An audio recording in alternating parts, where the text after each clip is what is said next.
bienvenue dans ce module 2 sur les mécanismes de blessure et facteurs de risque du ligament croisé antérieur. Donc pour faire le sommaire, nous allons voir les lésions du LCA, donc mécanisme de blessure, situation de blessure et biomécanique de la blessure. Et ensuite, dans un deuxième temps, nous allons voir les facteurs de risque, donc une vision globale qui sera abordée par Natalia Bittencourt dans un module spécialisé. Ensuite, nous allons voir les facteurs de risque majeurs et ensuite les facteurs de risque dédiés à l'athlète féminine. Donc, nous allons commencer sans plus attendre avec les mécanismes de blessure.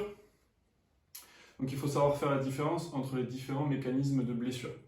Donc, ça fait référence aux blessures par contact direct. Donc, c'est une interaction joueur-joueur qui entraîne la blessure au moment du contact. Donc, un tacle au niveau du genou ou un contact genou-genou. Il y aura les contacts indirects. Donc, c'est l'interaction joueur-joueur qui entraîne un déséquilibre qui, par la suite, est responsable de la rupture du LCA. Donc, par exemple, une reprise d'appui après un coup d'épaule ou un déséquilibre au niveau de la hanche, par exemple, qui après va créer un valgus et donc la blessure. Et ensuite, troisièmement, nous avons les blessures sans contact. Donc, c'est la blessure lors d'une course, d'une réception ou d'un changement d'appui sans aucune interaction avec un autre joueur, mais avec des fortes interactions avec l'environnement. On en parlera par la suite. Donc, concrètement, on va avoir 12% des blessures du LCA qui vont être causées par contact direct, et ensuite 44% sans contact et 44% avec contact indirect. On peut classifier ces trois différents types de blessures, on va dire, en deux formes de contact. Donc avec forme de contact, donc ça va être les contacts directs et les contacts indirects. Donc ça va faire environ 56% des blessures. Et ensuite, on va avoir les blessures sans contact, donc les blessures totales sans contact. Ça va être donc sans contact et avec contact indirect. Donc c'est 88%, 44% plus 44%. On va passer directement au contact indirect. Donc ce n'est pas un mécanisme courant, nous l'avons vu, environ 12% des blessures. C'est donc une interaction joueur-joueur qui entraîne une blessure au moment du contact. Je le répète, donc un contact au niveau du genou ou un tacle au niveau du genou par exemple. Ce mécanisme de blessure va être 8 fois sur 10, donc 80% des situations en valgus du genou, et en hyperextension 2 fois sur 10, donc dans 20% des situations. Donc, mécanisme de blessure peu courant, la prévention est impossible, les conséquences sont dramatiques, dévastatrices, donc il doit y avoir des sanctions claires et précises qui doivent être établies en fonction de la situation. Donc peut-être même une sensibilisation des joueurs à la dangerosité de certains gestes et des conséquences de ce genre de gestes peuvent avoir sur le futur de l'athlète. Ensuite, les contacts indirects, donc 44%, donc c'est un mécanisme de blessure courant. C'est donc un contact joueur-joueur qui entraîne un déséquilibre, donc pas directement au niveau du genou, donc ça peut être au niveau de la hanche, de l'épaule, peu importe, et qui par la suite va entraîner la rupture du LCA. On parle donc de perturbation mécanique, épaule, bassin, pied, qui va venir déstabiliser le joueur et créer une situation de blessure avec par exemple une inclinaison du tronc et un valgus au niveau du genou. Donc on retrouve la biomécanique de la blessure que nous allons voir juste après. Et donc du coup on peut le voir juste sur les images suivantes avec le footballeur, la handballeuse ou même le rugbyman. Du coup, pour conclure, les contacts indirects, donc c'est un mécanisme de blessure courant, la prévention reste complexe, des mises en situation avec des perturbations mécaniques peut-être, mais ce n'est pas le mécanisme auquel le kinésithérapeute va pouvoir influer le plus. On va avoir du mal à prévenir ce genre de blessure. Troisième type, du coup, nous avons les mécanismes de blessure sans contact. Donc on a dit pas de perturbation mécanique, pas beaucoup de perturbations mécaniques, mais par contre des perturbations environnementales élevées. Au football, environ 44%, nous l'avons vu. Ensuite, une étude au niveau de la NCAA, donc c'est les sports étudiants aux États-Unis. Pour les femmes, c'était environ 60% et pour les hommes, 41%. Donc on se retrouve aux alentours de 50%. Donc on est plus ou moins au même niveau qu'avec le football. Donc c'est un mécanisme de blessure courant. Il y a des interactions donc complexes avec l'environnement, donc des perturbations neurocognitives on appelle. On parle d'action de distraction avec des perturbations neurocognitives, donc les deux. Donc les blessures du LSA sans contact pendant des sports surviennent autour de 50 millisecondes, donc le contact initial du pied avec le sol, mais le système nerveux central met 120 à 130 millisecondes pour enclencher une action de protection. On comprend mieux pourquoi la blessure se crée. Donc on peut le voir ici avec les différentes perturbations neurocognitives. Donc par exemple sur l'image de gauche, le joueur qui veut essayer de passer le joueur par la droite, on va dire, le défenseur, et sauf que le défenseur se met en travers de sa route, on doit changer très rapidement de direction et il y a un valgus qui se crée, une rotation du tronc et la blessure. Et pareil pour l'image de droite. Donc les perturbations neurocognitives, c'est ce qui se passe en fait concrètement lors d'action. C'est un changement rapide de focus visuel ou auditif, quelques millièmes de seconde avant le contact du pied, de la jambe blessée au sol, souvent suivi d'un changement soudain de direction, comme on peut le voir du coup sur ces différentes actions. Finalement, pour conclure sur les différents types de mécanismes, nous allons voir les contacts indirects à 44% avec énormément de perturbations mécaniques et peu de perturbations neurocognitives. Et nous allons voir les blessures sans contact avec des perturbations neurocognitives très présentes, mais par contre des perturbations mécaniques peu présentes. Nous allons donc voir la situation de la blessure. La situation de blessure se rapporte à l'action réalisée par le joueur au moment de la blessure. Donc, comme nous pouvons le voir sur ce graphique, ce sont les taux de blessure du ligament croisé au cours d'un match. 66% des ligaments croisés, des blessures aux ligaments croisés vont se créer pendant les 45 premières minutes d'un match, tandis que 33% seront dans les 45 dernières minutes d'un match de football. Donc on vient se questionner au rôle de la fatigue, on va dire, aux conséquences de la fatigue au cours d'un match. Ça ne sera pas si grand que ça, étant donné que 66% se font durant les 45 premières minutes d'un match, et par conséquent, les joueurs n'ont pas une fatigue extrême au tout début du match. Par contre, on va peut-être prendre beaucoup plus en compte le rôle de l'échauffement et de la préparation d'avant-match. Et voici la répartition des blessures aux ligaments croisés au cours d'une saison. Donc, on a constaté que le taux de blessure augmente au début énormément. Au milieu de saison, il y a une baisse et en fin de saison, ça réaugmente. Le milieu, peut-être la baisse au milieu peut être expliquée par la trêve, des joueurs moins exposés. Au début de saison, on peut se demander est-ce que la préparation de début de saison, donc la pré-saison, est bien respectée, les routines de prévention, est-ce qu'elles sont mises en place, est-ce que la remise en charge progressive est bien respectée. Également, on va avoir plus d'engagement en fin de saison car les compétitions s'intensifient. Il y a beaucoup plus d'enjeux généralement en fin de saison, donc soit on veut se stabiliser, revenir du bas du tableau vers le milieu de tableau, ou est-ce qu'on veut essayer carrément de gagner la compétition. Donc voilà, ça va être généralement ça. Et on a aussi trouvé des liens avec la chaleur, on va dire le soleil. Début de saison, généralement septembre, il fait beau, fin de saison, il fait beau, et milieu de saison, c'est pluvieux. Donc étonnamment, c'est pas sur les terrains pluvieux, boueux, où on va le plus se blesser, ça va plutôt être au moment de forte chaleur. Maintenant, nous allons voir la biomécanique de la blessure. Donc ce sont les caractéristiques anatomiques avant et au moment de la blessure. Donc nous allons commencer par le plan sagittal.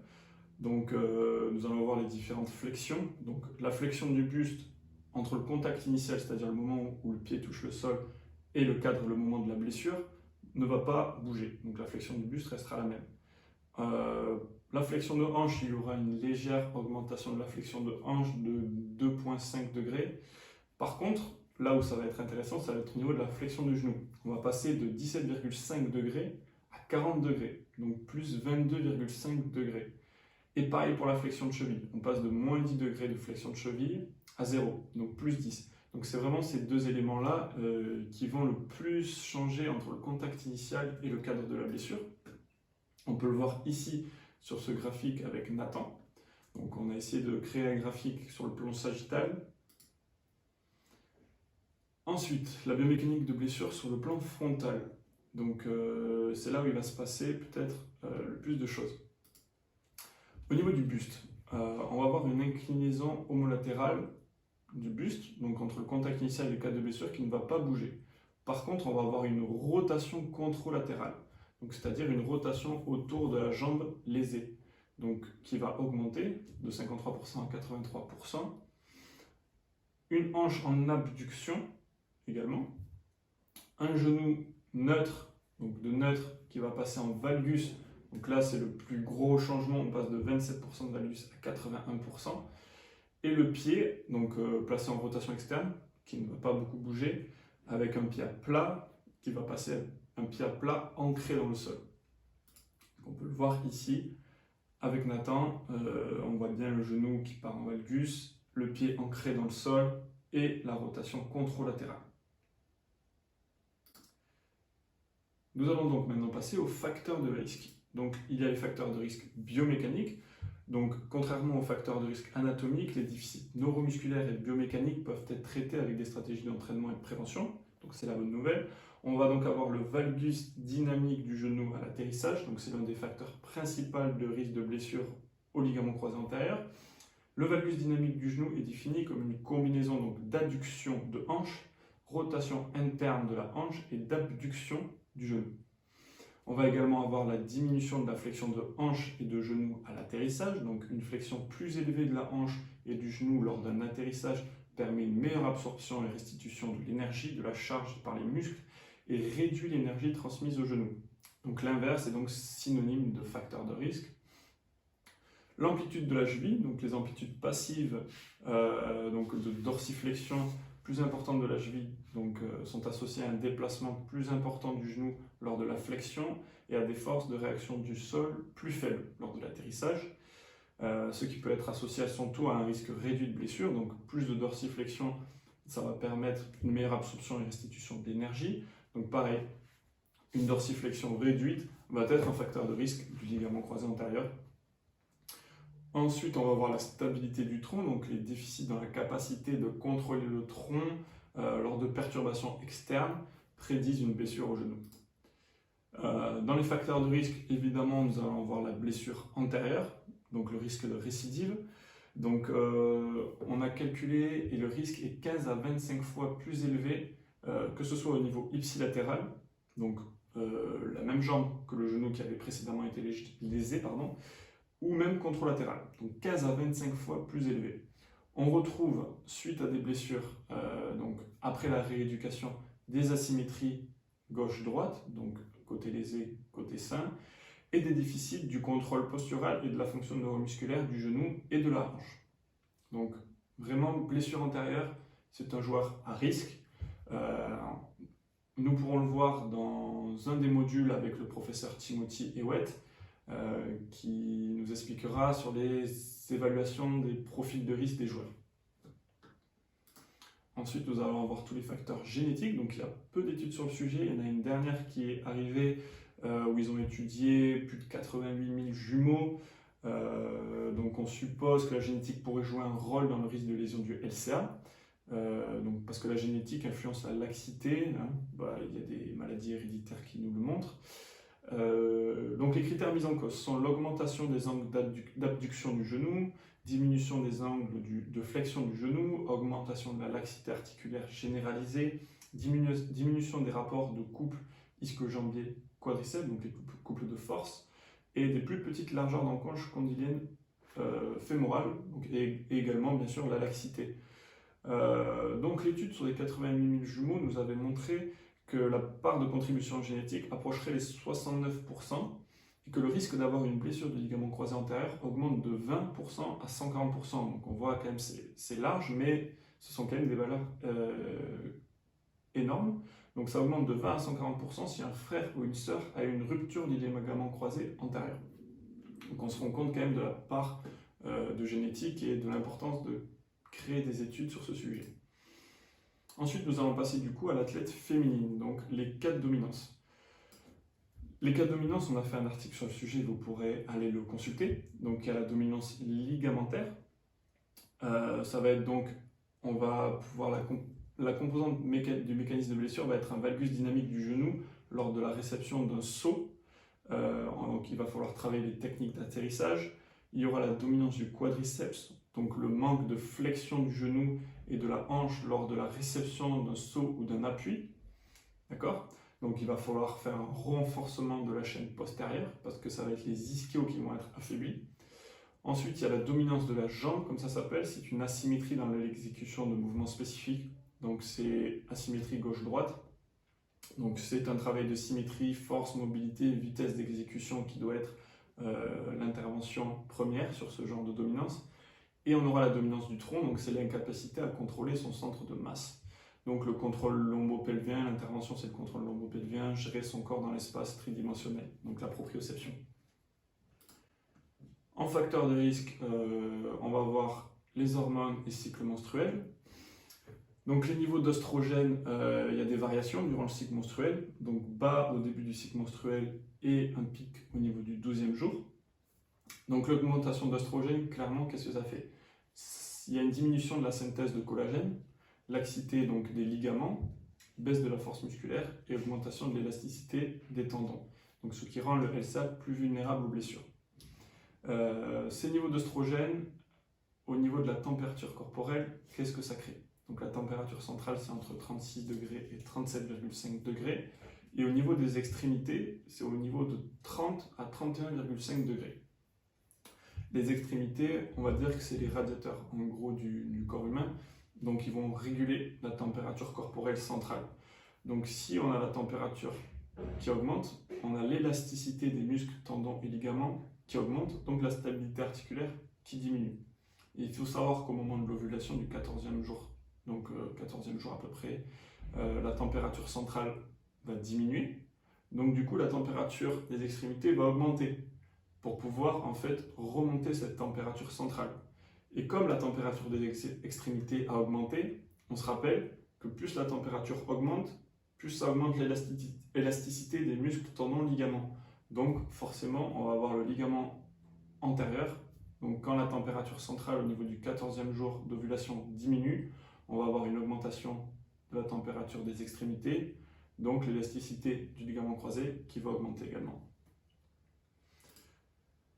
Les autres facteurs de risque, autres sujets également à développer au niveau de l'athlète féminine, ça va être le Q-angle, donc l'angle de Q, l'échancrure intercondylienne, le ratio ischio-quadriceps et également la laxité articulaire généralisée. Merci à tous d'avoir suivi ce module numéro 2 donc sur les mécanismes de blessure et facteurs de risque du ligament croisé antérieur.